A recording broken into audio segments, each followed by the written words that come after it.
So Michael Farnes from the Leavitt Center joins us now with some tips on how to become an actor. Or director. Or Michael, director, thank you so much for joining us today. Now, not to toot your own horn, but you're no stranger to the stage, are you? I have been doing a bit of acting, well, since I can remember, years and years, and I'm not a young man, as you can tell. Well, we're within a couple of years of each other. So you're actually giving classes on acting and directing. Tell us a little bit about what will encompass those classes. Okay. Leavitt Center is a wonderful facility. They have all sorts of classes there, and we're going to be doing some classes this coming January in acting and directing. I mean, if you get on the LeavittCenter.com, you can find out about all these classes. They have drawing classes, they have karate classes. I mean, it's just it's an like arts academy, performance academy. Where the arts are embraced. That's right. Absolutely. Who can become an actor? Can anybody become an actor, or do you have to have certain personality traits to be able to do that? It seems kind of scary to me. You know, I don't know that anyone can become a professional actor, but I think anyone can have fun acting, and probably all of us use acting skills in our daily lives. Whether we're in situations, we're in situations where we have to present an idea, or we have to get in front of a group.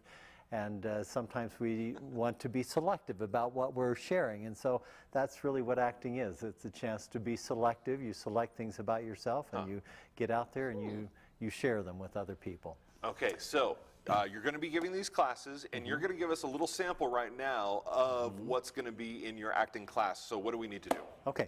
Well, if you'll get up on your feet. Oh, okay. You're so spontaneous. I love that. Follow directions really well. Come over here. Okay.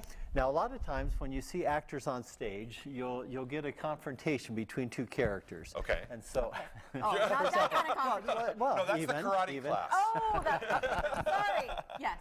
Okay, but many times you'll get a situation where you get profiling. So you have the two actors facing off at each other, and as an audience member, you want to see a little bit more about what's going on. You don't want to just get the profile of somebody. So instead of profiling, if you're having a breakup as a couple here, you're acting in a scene. So if I can, for example, bring you downstage, Libby, so you're using this, there's a fourth wall here, so the audience supposedly can't see through that fourth wall. We put Matt back here, so he's having this tirade, he's complaining, but we have now opened you up so that we can see what's going inside of you. So I'm kind of like yelling to forward? Or even just the way you're reacting to what Matt's doing gives us a chance to see into your soul. Does that make sense? Yeah, so like I give like I'm skeptical about what he's saying. As an audience, we want to see what's going on. We want to see the emotional content of what's going on inside of you. And if Matt can't see you, but the audience can, then it allows us to see some emotional things going on with you. Whereas if you're facing off with him, then we're just getting aside. Because how does your nose may want feel to about this? What's going on? That's all they see. Yes, exactly. Oh, that's interesting. I've never thought of that. And then there are things about crossing, counter-crossing, upstaging. When is it appropriate and inappropriate to do that? There's a lot of...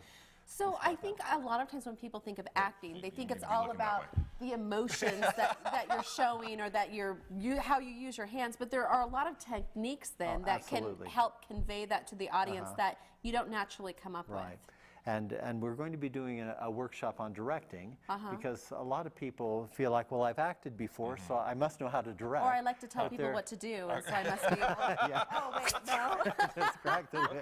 So it's a chance for people to come together. I mean, directors often don't have a chance to come together and share ideas. So maybe you could think of it as a director support group. But it's going to be a chance for 2 weekends, 2 Saturdays, first 2 Saturdays in January, for people who would like to direct or act, because we're going to have actors, we're going to work scenes, we're going to stage them and then present them and what sort of skill level? I mean, if somebody's never taken the stage before, is there something they can learn? And if you've been on the stage a couple of times, are you going to learn something as well? Yes, probably. I would say, Matt, that for this initial directing workshop, we'll probably gear it more towards people who have had a bit of experience. Start with the foundation, and then work up a little bit. Yeah, we'll probably have more in the future, but we want to bring some directors and actors along in terms of preparing some people who are actors who would like to direct, and directors that want to improve their skills. Now, for people maybe who haven't done a lot of acting, I'm guessing there's a lot of skills that come about as you learn how to act. What do people gain as they learn to do this?